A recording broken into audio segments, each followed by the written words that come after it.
All right, back in the mix. Welcome to the Jello Jiggling podcast. I'm your host, Ryan Ward, and we finally have some things to talk about. Took a little hiatus after the Lakers got crushed in the first round by the Timberwolves because everybody was pretty depressed, including myself, because the season ended a little bit earlier than we all anticipated. Lakers in five, but not the Lakers in five that we were all hoping for.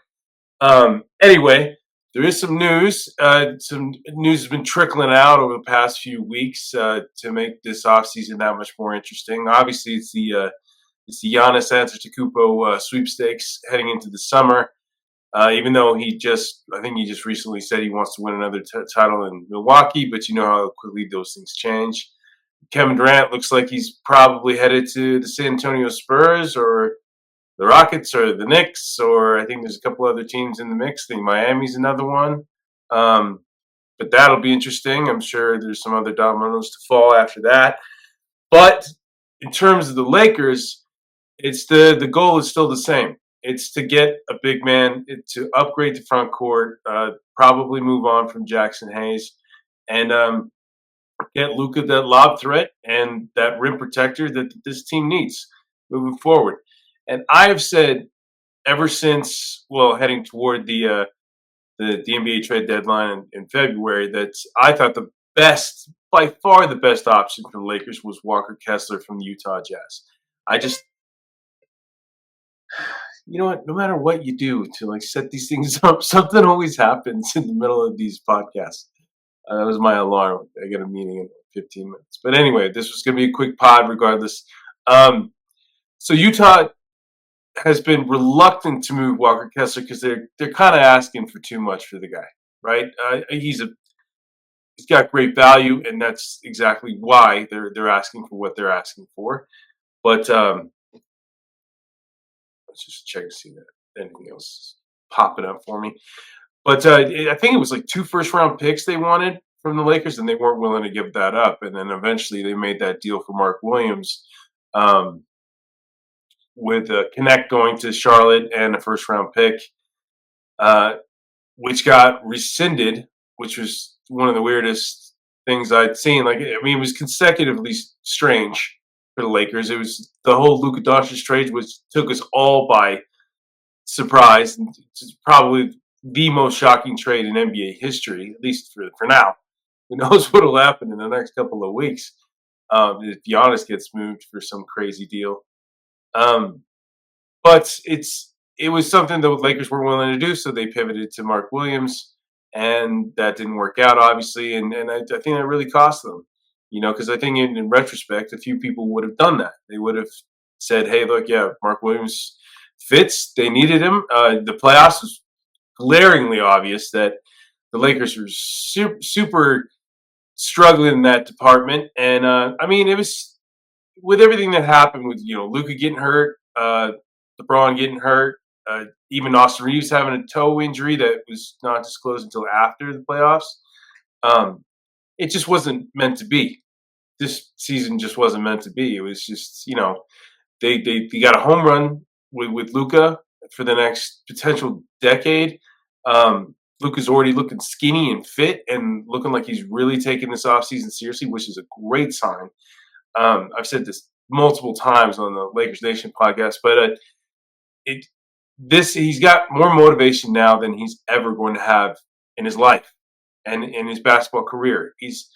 Everyone's doubting him, everybody's bashing him for being fat or whatever. I mean, it's gotten to a ridiculous level, and then Nico Harrison's just throwing gas on the fire with all the things that he said, throughout the whole thing and defending his reasoning for trading Luka and defense wins championships and all that. And you look at the finals right now, and you got OKC, who's an elite defensive team, and Indiana, who's formidable, right? It does win championships. I think OKC's going to win this, and they're probably going to win in 5 games. I would guess 5 or 6 games. And their defense is going to be a big part of that. With guys like that we know, like Alex Caruso, just crushing it on that side of the floor. But with Kessler, you get a guy who can rim protect. I mean, I think a guy was averaging like 2 blocks a game. He can score. He can board. I mean, he just checks all those boxes. He doesn't have an ego. He doesn't need the basketball. He's just a really good fit for this team. And I think the Lakers would be unwise not to at least reach out and see what they can, put together potentially with Danny Ainge, even though Danny Ainge is Danny Ainge, and I'm sure he's not thrilled to be working with the Lakers in any shape or form. Even though he was part of that deal with Jalen Hood-Schifino going to Utah. So I think this is a good thing. But they might have to give up a little bit too much. I mean, we don't even know what the asking price is yet. But if it's anything like what it was before, that might be more than the Lakers are willing to pay. But at the same time, they have to prove to Luka that they're going all in, right? Like they're going all in. They want to win now, or at least within the next couple of years. And this would be a move that shows that. So this is where all this buzz started. Was so looking on the Lakers Nation website, and we got it up. Sarah Todd of Desert News is the one that reported this. She says numerous leaked sources have indicated that they believe that the Jazz are going to be active over the next several weeks. Many expect the Jazz are willing to hear offers that would include draft picks in the 2025 draft as well as players on the Jazz current roster. Obvious candidates for a trade would be John Collins, who also wouldn't be a bad addition for the Lakers, Colin Sexton, who also would be a bad addition for the Lakers, Jordan Clarkson, which would not be great, but it wouldn't be bad either, I don't think, if you want to score off the bench, who are all expiring deals, which are obviously some of the most attractive trade pieces as of the 2025-26 season. But league sources have said that they expect conversations to include Walker Kessler, who is an extension eligible, and Lauri Markkanen. It sounds like it's a fire sale going on in Utah. They realize these guys, even though they're all talented, maybe they don't work great as a whole and or as a team. So it's time to break it up and see what they can get for it. And I think they can get a lot at draft assets for these guys. I mean, a lot of attractive guys on this list. John Collins, Sexton, Markkanen, he'll get a trade haul. Kessler, obviously. I mean, they can really clean up. And I think it was Brian Windhorst of ESPN said yesterday, I believe, that most of the action that happens this summer is going to happen right before the draft or right after the draft. Because that's what's going to be traded mostly is draft picks for, notable names, and which makes things interesting for the Lakers really quick, really quickly.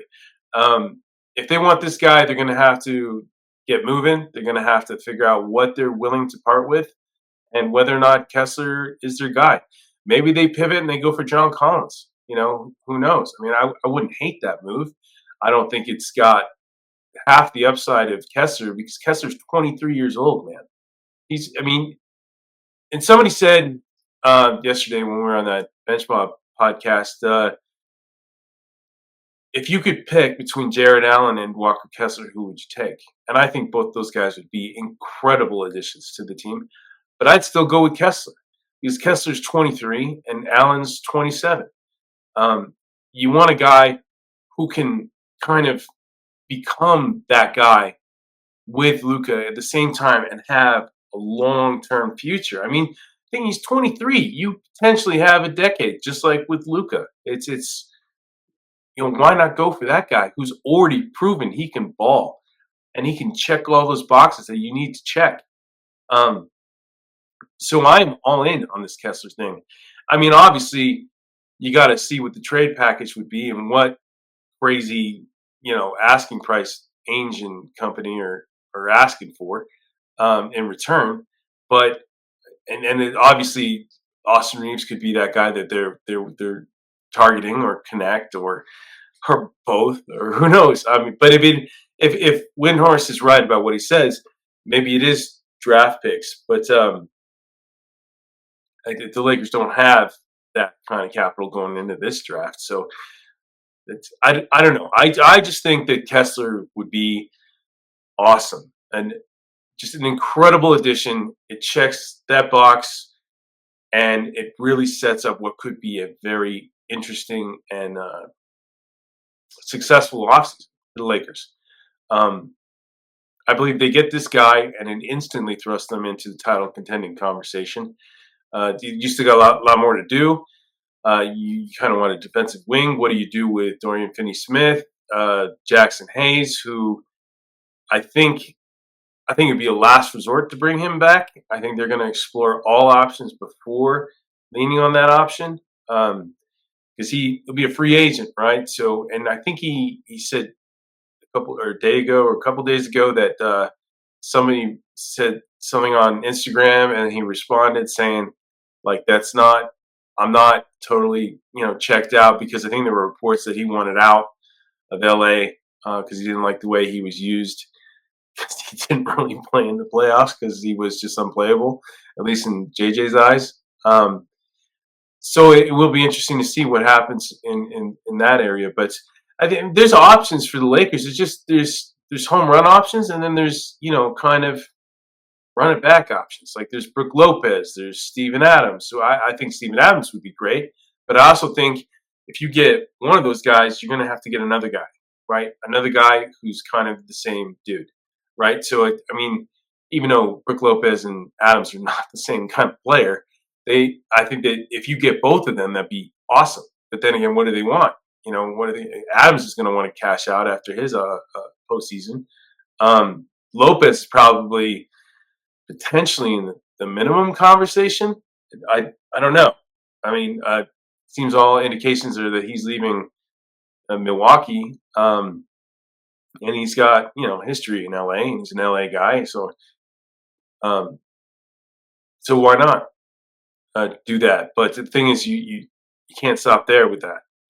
There's just a lot more work to be done. Yes, Kessler would be amazing, and I hope it happens. But there's still more work to be done after that, and it's whether or not they can really pull all that off. But I mean, we're just talking about step one here, and this could get crazy in the next couple of weeks leading up to the draft. I think is in 2 weeks. I want to say.